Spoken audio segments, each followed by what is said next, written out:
প্রিয় দর্শক, আমন্ত্রণ জানাচ্ছি আয়ন টিভির পর্দায় ঢাকার কথা অনুষ্ঠানে। আমরা এবারেও ঢাকার কথা অনুষ্ঠান সাজিয়েছি। ঢাকার বিভিন্ন বিলুপ্ত হয়ে যাওয়া জিনিসগুলো নিয়ে কথা বলবো প্রিয় শহরের প্রিয় জায়গাগুলো নিয়ে কথা বলবো, প্রিয় শহরের ভালোবাসার সেই স্মৃতিচারণ নিয়ে কথা বলবো, হারিয়ে যাওয়া অনেক ভালোবাসার মানুষগুলোকে নিয়ে। আজ আমাদের স্টুডিওতে কথা বলবার জন্য আমন্ত্রণ জানিয়েছি দুজন অতিথিকে। আমি একে একে আপনাদের সাথে দুজনকে পরিচয় করিয়ে দিব। আমার বাম দিকে রয়েছেন অধ্যাপক মইনুল ইসলাম। দুঃখিত, স্বাগতম আপনাকে। ধন্যবাদ আমাকে আমন্ত্রণ জানানোর জন্য। এবং আমার ডান দিকে রয়েছেন তাসনুমা সোমা আপু, স্বাগতম আপনাকে। থ্যাংক ইউ ভাই। আসসালামু আলাইকুম। আসসালামু আলাইকুম। প্রিয় দর্শক, আমরা একে একে আমাদের দুজন অতিথির কাছ থেকে শুনবো তাদের বেড়ে ওঠা স্কুল, কলেজ এবং সেই জায়গাগুলোর কথা, ঢাকার যেই জায়গাগুলোতে ওনারা এখনও এখান থেকে সেই জায়গাগুলোতে মিস করেন এবং সেই জায়গাগুলোকে কি পরিমাণ ওনারা ভালোবাসেন, সেই ভালোবাসার অনুভূতির কথা শুনবো। চলুন তাহলে আমরা আমাদের অনুষ্ঠানের মূল পর্বে যাই। তার আগে বলে দিচ্ছি, আমরা অনেকেই দেখেছি যে মানুষের প্রিয় শহরের অনেক বস্তু, অনেক জিনিস ধীরে ধীরে বিলুপ্ত হয়ে যায়। বিলুপ্ত হয়ে যায় শহর, বিলুপ্ত হয়ে যায় নগর, বিলুপ্ত হয়ে যায় সেই শহর এবং নগরের ফেলে আসা বাড়িগুলো, সেই শহর এবং নগরের ফেলে আসা সেই অনেক স্মৃতিগুলো। আমরা কথা বলবো সেই কথা নিয়ে। আমি শুরু করছি মাইনুল ভাইয়ের কাছ থেকে। মাইনুল ভাই, আপনি যদি বলতেন আপনার ঢাকার কোথায় আপনি বড় হয়েছেন এবং আপনার স্কুল কলেজ কোথায়? আচ্ছা, আমি পুরনো ঢাকার গ্যান্ডারিয়াতে বড় হয়েছি। একদম যে যাকে বলে যে ঢাকার গ্র্যান্ড এরিয়া যাকে বলে, সেই গ্র্যান্ড এরিয়া থেকে এক সময়ের নতুন ঢাকা বলা হতো, পুরান ঢাকার। জি, গ্যান্ডারিয়া কোথায় বড় হয়েছেন? গ্যান্ডারিয়া মূলত আমি সতীশ সরকার রোড, যেখানে কলেজ রয়েছে। না, গ্যান্ডারি হাই স্কুল, যে রোড, গ্যান্ডারি হাই স্কুল আছে এবং এই পাশে তো ফজলুল হক কলেজ ভিতরের দিকে, বাম দিকে। হ্যাঁ, আচ্ছা, তো ওখানে যে সময়টা আপনি বড় হয়েছেন, আপনার স্কুল এবং কলেজ কোথায় ছিল? আমি ক্লাস প্রথমে গ্যান্ডারে রাইজিং সান কিন্ডার গার্ডেনে পড়াশোনা করেছি। তারপর গ্যান্ডারে হাই স্কুলে 2 বছর পড়াশোনা করেছি। তারপরে কোব্বাস সর্দার সরকারি প্রাথমিক বিদ্যালয়, যেটা ওই দুপখোলা মাঠের পূর্ব পাশে, যেটা মানে উত্তর পাশে, যেটা সেখানে পড়াশোনা করছি ক্লাস 5 পর্যন্ত। তারপরে আবার 2 বছর গ্যান্ডারে হাই স্কুলে পড়াশোনা করেছি। আবার গভর্নমেন্ট মুসলিম হাই স্কুল থেকে, ওখান থেকে পরে গভর্নমেন্ট মুসলিম হাই স্কুল থেকে ক্লাস 8-এ ভর্তি হয়েছিলাম। সেখান থেকে এসএসসি পাস করেছি। আপনার কলেজ কবি নজরুল সরকারি কলেজ ইন্টারমিডিয়েট, সেখান থেকে পড়াশোনা করেছি। তো আমার খুবই পছন্দের একটি জায়গা। আমি আপনার ওই যে সতীশ সরকার রোড, ওই রোডটা দিয়ে অনেক হেঁটেছি, অনেক রিক্সায় ঘুরেছি এবং আমি কলেজে যাওয়া আসার পথে আপনার একটা হোটেল ছিল লোহারপুলে, বদর হোটেল। হ্যাঁ, বদর হোটেল। সেখানে আমি আমার বন্ধুদের নিয়ে হালিম খেতাম। আপনি ওখানে গিয়েছেন কিনা? হ্যাঁ, বদর হোটেলের যে মালিক ছিল, যে অপারেট করতো, সেই ভদ্রলোক, আমি যে বাসায় ছিলাম সেই বাসায়, একই বাসায় আমরা ছিলাম দোতলায়, উনি ছিল 4 তলায়। এখন তো বিলুপ্ত সেই হোটেল নেই। সেটা তো আমি বলতে পারি না, অনেকদিন দেখি তাই অনেকদিন। আবার এই হোটেলের আবার একটা কুক খেতে আছে, সেটা হচ্ছে যে খুকু পালিয়েছিল। এটা আবাসিক হোটেল ছিল, ওই নিচে রেস্টুরেন্ট এবং উপরে আবাসিক হোটেল।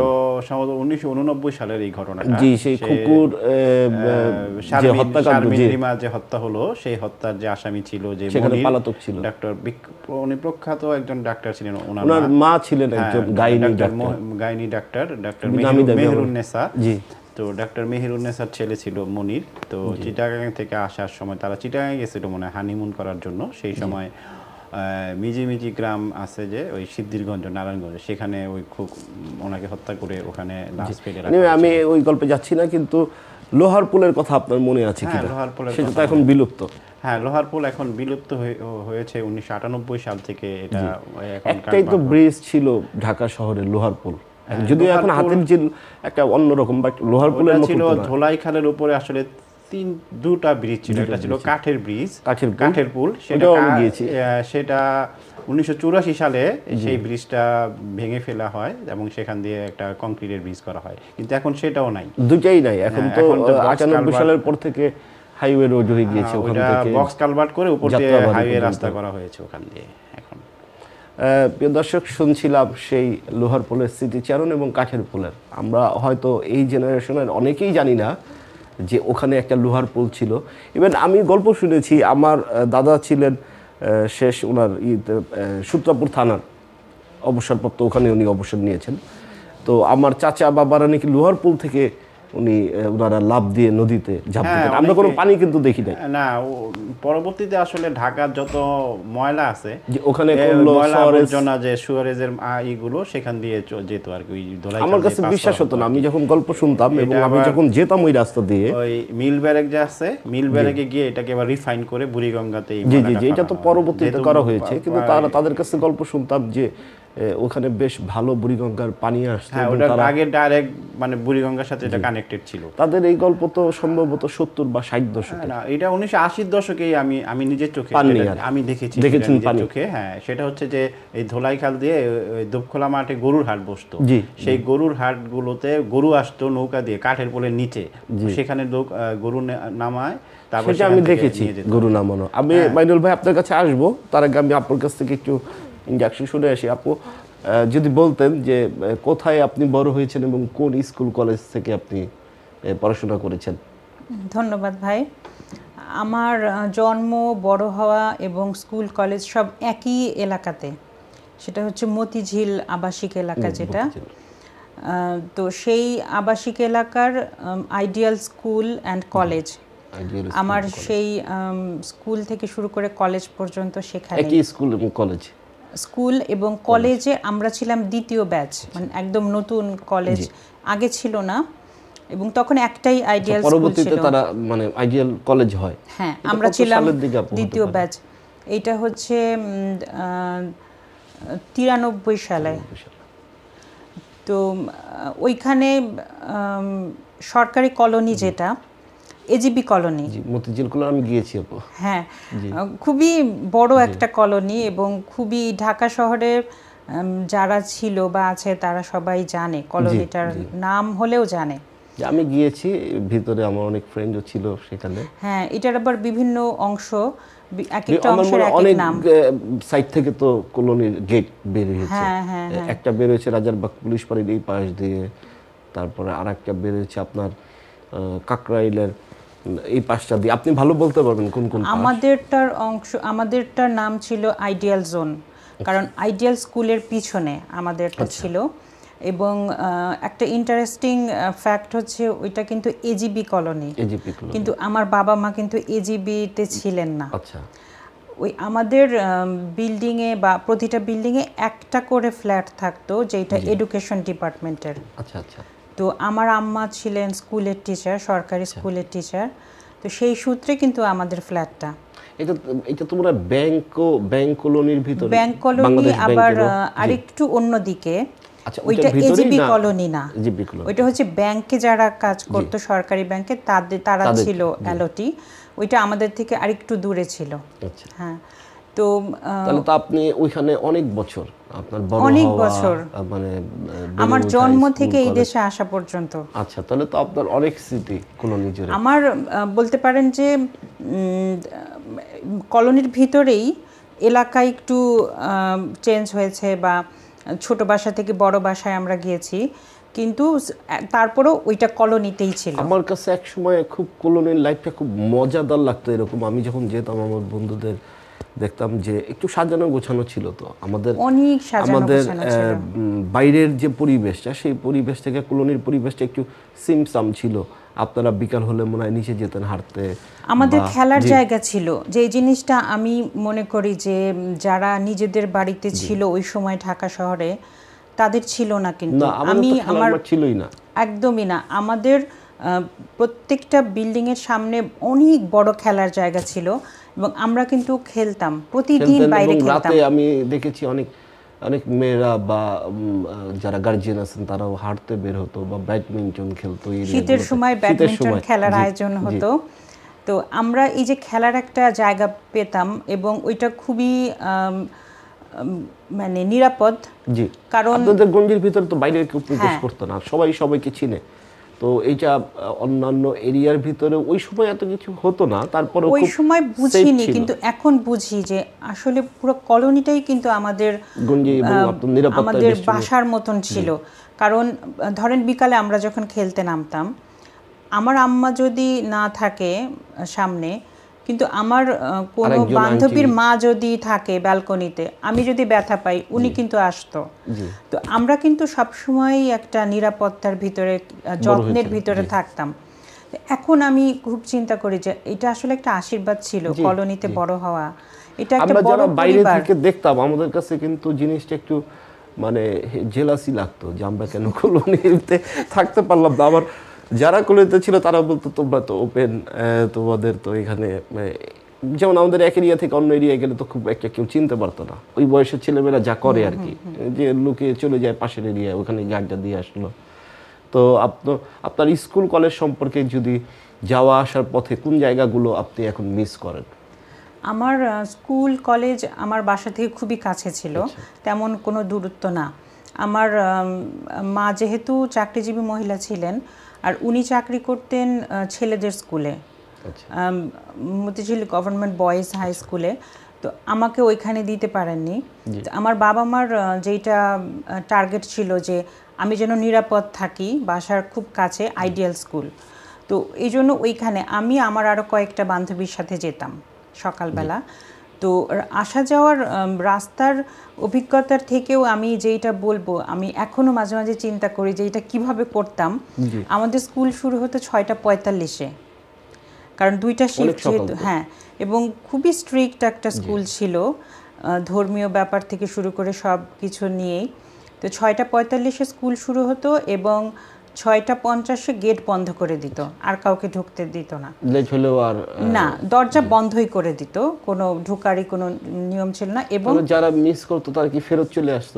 ফেরত চলে আসতো এবং ফাইন দিতে হতো, একদম ক্যাশ দিতে হতো। আচ্ছা। তো প্রাইভেট স্কুল ছিল, আর ফয়েজুর রহমান সাহেব ছিলেন প্রিন্সিপাল, এবং উনি খুবই স্ট্রিক্ট ছিলেন সব সময়ই। তো তাহলে মতিঝিল আইডিয়াল যেটা গার্লস, এটা প্রাইভেট? আসলে আমি যখন ছিলাম তখন একটাই ছিল, এরপরে কিন্তু ব্রাঞ্চ হয়। আমাদেরটা ছেলে মেয়ে একসাথেই ছিল, আমরা মেয়েরা শেষ করতাম, ছেলেরা শুরু করতো। আচ্ছা, মানে 2 শিফট আর কি, 2 শিফট যেভাবে আমরা পড়েছি আর কি। হ্যাঁ, 2 শিফট মেয়েরা, যে শিফটে ছেলেরা আর কি, 12টা থেকে। তো ওই যেটা বলছিলাম যে কিভাবে 6:45-এ স্কুল ধরতাম, এটা কষ্ট তো, ভোরবেলা উঠে, মানে কষ্ট লাগতো না? অবশ্যই তখন কষ্ট লাগতো না। ঠিক কাটায় 6টার সময় উঠতাম, তারপরে একদম 5 মিনিট করে এক একটা কাজ।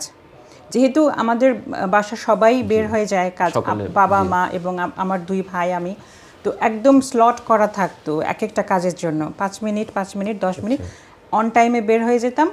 তারপরে স্কুলে যেতে কতক্ষণ বাসা থেকে লাগতো? স্কুলে যেতে 10 মিনিটের কম। তাহলে তো একদম মানে খুবই কাছে, খুবই কাছে, হ্যাঁ, খুবই কাছে। আর রাস্তা থেকে আমার আরো 2 জন বান্ধবীকে নিতাম।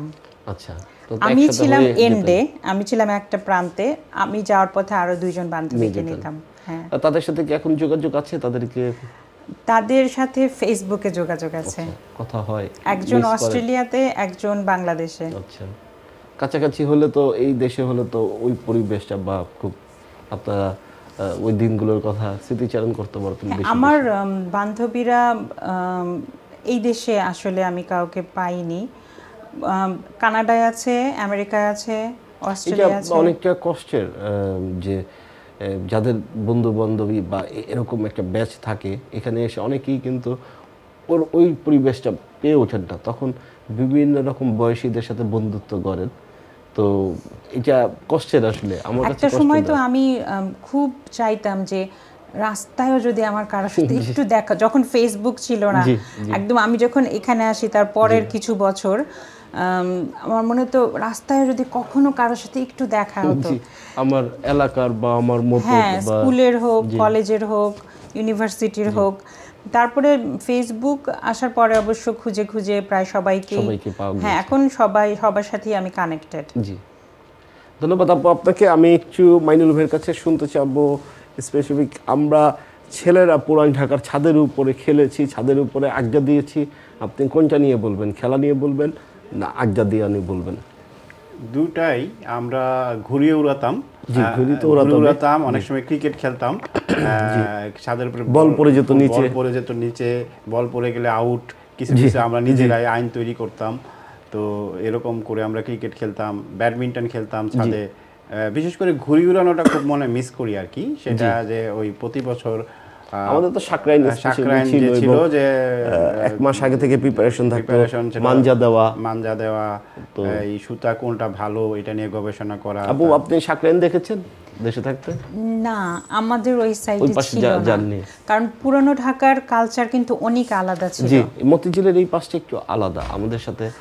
আমরা আসলে যদিও আবাসিক এলাকায় ছিলাম, আমরা ওই যে কমার্শিয়াল এরিয়ার সাথে বেশি কানেক্টেড ছিলাম। আপনাদের মতিঝিল, মগবাজার, শান্তিনগর, বাসাবো এইটা একটু মানে আমাদের থেকে একটু ডিফারেন্ট, অনেক ডিফারেন্ট। আমাদের খুব কানেকশন ছিল বেইলি রোডের সাথে। আমাদের ওইটা একটা স্বপ্নের জায়গা ছিল উঠতি বয়সে। ওই সময় তো বেইলি রোড মানে হট কেক আর কি, সুইস বেকারি। জি, সুইস মানে ফ্রেন্ডরা একটু পয়সা জমাতে পারলে সুইস বেকারি। আর তখন ওই যে প্রথম কাপ, ডিসপোজেবল কাপগুলি আসছিল, তো ওই কাপে কোক কিনতে পারলে ওই কাপটা আবার মানে একটা দেখার মতন বিষয়। হ্যাঁ, ওই যে ডিসপোজেবল কাপগুলি। আচ্ছা, কোকের কোকা-কোলা কোল্ড ড্রিঙ্কস দিত ওইটাতে, সুইস বেকারিতে। আর ছিল সাগর পাবলিশার্স। বেইলি রোডের এই দুইটা আকর্ষণ ছিল। সাগর পাবলিশার্সে যে ওই যে বই দেখতাম, হয়তো 20টা বই দেখতাম, কিনতাম 5টা, কিন্তু ওই যে আরো নতুন বই আসছে কিনা। তো এই দুইটা জায়গার জন্য হুমায়ুন আহমেদ অথবা এমদাদুল হক মিলন ওনাদের বই পড়েছেন? ভালো মানে আমি আমার মনে হয় আমি কত হাজার বই পড়েছি। দর্শক, আমি আরো একটি পরিচয় আছেন, উনি নিজেও একজন লেখিকা। উনি এখন পর্যন্ত আপু কয়টা বই লিখেছেন? আমার 7টা বই, 7টা গ্রন্থ উনি লিখেছেন। কথা বলবো ওনার সাথে, ওনার বইগুলো নিয়েও। তো বলছিলাম বইয়ের কথা মনে পড়ে, আপু নিজেও তো একজন লেখিকা, কথা হবে আপুর বইগুলো নিয়েও। আমরা তার আগে শুনে আসি মাইনুল ভাইয়ের কাছ থেকে ছাদের গল্প। জি মাইনুল ভাই। হ্যাঁ, যেটা বলছিলাম, ছাদে আমরা বিশেষ করে ঘুড়ি উড়ানটা খুব মিস করি। সেটাই বেশিরভাগ করা হতো, মানে খেলাধুলা থেকে আমরা বেশিরভাগই দুধখোলা মাঠে বেশিরভাগ খেলা হ্যাঁ, আপনাদের কাছাকাছি তো দুধখোলা মাঠ, ওটা আমাদের মানে সবার একটা প্রিয় মাঠ ছিল, যে প্রতিদিন স্কুল ছুটির পর আমরা সবাই চলে যেতাম। এক সময় ক্রিকেট খেলতেন, ফুটবল যখন বাংলাদেশ যখন ক্রিকেটে ভালো করলো, এশিয়া কাপ, হ্যাঁ এশিয়া কাপ যখন হলো 90, যখন ওয়ার্ল্ড কাপে চান্স পেল, এটা বাংলাদেশের ক্রিকেটের জনপ্রিয়তা মূলত শুরু হয় হচ্ছে এশিয়া কাপের পরে। এশিয়া কাপ 1997 সালে ঢাকাতে হয়, 87 সালে ঢাকাতে হয়। সেই সময় থেকে আমরা ক্রিকেটের ভক্ত হয়ে গেলাম, ক্রিকেট নিয়ে আমরা সবাই ঝুঁকলাম। এর আগে ফুটবল নিয়ে আমরা কোন মাঠে খেলতেন? দুধখোলা তো আসলে প্রথমে তো 3টা মানে খোলাই ছিল। 1984 সাল থেকে এটাকে 3টা ভাগে ভাগ করে। একটা জগন্নাথের বিশ্ববিদ্যালয়ের জন্য একটা মাঠ, একটা স্ট্যান্ড ক্লাবের একটা মাঠ, আর একটা ছিল স্থানীয়দের জন্য মাঠ। তো মূলত আমাদের খুব মনে পড়ে যে স্ট্যান্ড ক্লাবের মাঠে দারোয়ান ছিল, বুড়ো চাচা ছিল আর কি। সেই চাচা আমরা সব খেলাধুলা করতাম, চাচা লাঠি নিয়ে আসতো সবাইকে দৌড়ানি দেওয়ার জন্য, যে সবাই দৌড় দিত, যে চাচা আসলো রে, সবাই দৌড়ে আবার পালায় আসতাম। সেটা আরেক মজা ছিল। এবং এই বাকি দুইটা জগন্নাথ কলেজের মাঠ এবং আরেকটা কি স্থানীয় খেলার মাঠ, এই দুইটা কিন্তু দখল নিতে হতো। হ্যাঁ, এই দুটো আগে সকালবেলা যদি আমরা কোনো ক্রিকেট ম্যাচ থাকতো, তাহলে ছেলেপেলেরা গিয়ে ওইটা দখল নিতাম, দখল নিয়ে তারপরে ক্রিজ নিয়ে পিচ দখল করে। তখন এরকম হতো, আমরাও এরকম সকালবেলা গিয়ে দখল নিতে হতো। তো খেলা হয়তো 10টায় শুরু হতো, কিন্তু আমরা দেখা যেত 6টায় বাজে গিয়ে আমরা দখল নিয়ে নিতাম। কতখানি মিস করেন আপনার দুধখোলা? এখন তো দুধখোলা নেই আগের মতন, এখন নাকি ওখানে কিভাবে কি করছে, নতুন করে বিল্ডিং হয়ে গিয়েছে, ফ্ল্যাট অ্যাপার্টমেন্ট হবে নিচে, কমপ্লেক্স হবে। তো দুধখোলা মাঠের মেলা মিস করি। আপনার দুধখোলার উপর একটা রাউন্ড মানে হাঁটার একটা ছিল, উপর দিয়ে পুরো হাঁটা যেত, পুরোটা এক জায়গা থেকে আরেক জায়গায় যাওয়া যেত আর কি। এই মাথা থেকে ওই মাথা পর্যন্ত আমরা হেঁটে যে পার হতাম। অনেকে মর্নিং ওয়াক করত। ইভিনিং এ বসছেন কখনো? হ্যাঁ, ওই যে কি করতো, যে ওখানে যে জায়গায় বসার মতো জায়গা ছিল আর কি। তো সেইগুলোতে বসে বসে আমরা অনেক একটা সময় তো আড্ডা দিতাম। প্যাভিলিয়ন, যেটা আমরা ক্রিকেট খেলতাম প্যাভিলিয়ন যখন তো আমরা ছিল, হ্যাঁ। নিচে রেস্ট নিতাম, হ্যাঁ, আরেক ওইটা দলের প্রতিটা ব্যাটিং যখন মাঠের হতো। সাইডে প্যাভিলিয়নের মতো উপরেও ছিল, আর আরেকটা উপরে রাউন্ড বসা না, জায়গায় জায়গায় বসার মতো কিছু যা বেঞ্চ ছিল। বেঞ্চ ঠিক না, ওই যে রডগুলি যে বের হয়েছিল না বিল্ডিং করার সময়, ওই রডগুলো উপরে ঢালাই বসতো। করে দিয়ে ওখানে বসার ব্যবস্থা ছিল। আমি জানতে চাই ছাদের উপরের আড্ডা নিয়ে। ছাদের উপরে যে আড্ডাটা হতো ইভিনিং এ, এবং কোনো অনুষ্ঠান হলে আমরা যে ছাদে গান শুনতাম, ওই আমলে আমরা স্পিকার কিন্তু কিনতাম না, বানাতাম। ওইটা নিয়ে আপনি একটু বলেন। হ্যাঁ, স্পিকার আমাদের মধ্যে একটা প্রতিযোগিতা ছিল যে কে কত বড় বানানো। স্পিকার বানাতে পারে, এবং সেটার জন্য আলাদা কিছু বাজেট। মানে বন্ধুরা বাজেট ছিল, মিলে আমরা বন্ধুরা বাজেট মিলে আমরা করতাম। উঠলাম। বিশেষ করে সাকরানের দিন খুব জোরে জোরে করতাম, আর সাকরানের দিন মুখের ভিতরে কেরাসিন নিয়ে আমরা হ্যাঁ, এটা ঘুরি তো আমাদের পোড়াতাম। যে শেষের হ্যাঁ, দিকে শেষের এসে দিন, সাকরানের এখন দিন। এটা খুব কমে গিয়েছে। আমি এখন ট্রেডিশনাল কিছু কিছু বাড়িতে এটা করে, কিন্তু এখন তো আতশবাজিতে ঢাকা ছেয়ে যায়। আর একটা হলো ওই সবে বরাতের সময় আমরা মরিচা বাতি, যে আগে 15 দিন আগে থেকে বড়ই গাছের ডাল পুড়িয়ে আমরা ওই কি কর্পূর টর্পূর দিয়ে আমরা ওইটা তৈরি করতাম আর কি, সলতা দিয়ে কতগুলো বাড়ির লেটার বক্স উড়িয়েছেন। সেটা তো আসলে এখনই না, যে সবাই তো মনে আছে তো আপনার, সেদিন তো আমরা সবাই স্বাধীন ছিলাম। ওই যে সবে বেড়াতে কি করতাম, যে বাসাগুলো আমাদের মানে অপছন্দ, তাদের লেটার বক্সের ভিতরে আগরবাতি দিয়ে ওই যে বোমটার এইভাবে পেঁচিয়ে আগরবাতি ধরিয়ে রেখে আসতাম। তো রেখে আসলে ওইটা একটা টাইমিং ছিল যে 5 মিনিট পরে ওইটা ওই সলতাটা বাস্ট হবে, আর বাস্ট হলে বন্ধ জায়গা, তো লেটার বক্সটাও বাস্ট হয়ে যেত, আর মানুষ মনে করতো না জানি কত হেভি ওয়েট বোম এখানে বাস্ট করে, আসলে কিছুই না, কিন্তু একটা সলতা ধরেন ওই আমলের তখন সলতা বোম কত দাম হবে, 50 পয়সা 25 পয়সা করে। আপনারা তো সবে বরাত তো আপনারা পেয়েছেন, আপনাদের ভিতরে তো একটা আনুষ্ঠানিক ভিতরে অন্যরকম হতো, হালুয়া দেওয়া বা রুটি খাওয়া। কলোনিতে যেইটাই হতো মনে হতো যে পুরো কলোনি একসাথে সেইটাকে পালন করত। ঈদ বলেন, শবে বরাত বলেন, এই জিনিসগুলো সব একসাথে, মানে শবে বরাতের সময় ওই একই জিনিস, যে সবাই সবার বাসায় যাচ্ছে। ঈদের সময় হয়তো বাইরে গানের আয়োজন করা হতো, সেই গানটা সবাই শুনবে। হ্যাঁ, ছেলেরাই করতো। আমার বড় ভাই ছিল, স্পিকার নিয়ে আসতো না। হ্যাঁ, স্পিকার। তখন তো গান শোনার জন্য এত বড় জ্যাক সেট, আমরা কম্পিটিশন হতো যে কে এবার ঈদে কোন এরিয়ার ছেলেরা কত বড় জ্যাক সেট ভাড়া করবে। প্রিয় দর্শক, শুনছিলাম সেই ঢাকার স্মৃতিচারণ নিয়ে কথা। আমরা ছোট্ট একটি ব্রেকে যাব, ব্রেক থেকে এসে আবারও শুনবো ঢাকা নিয়ে কথা। ততক্ষণ আমাদের সাথেই থাকুন।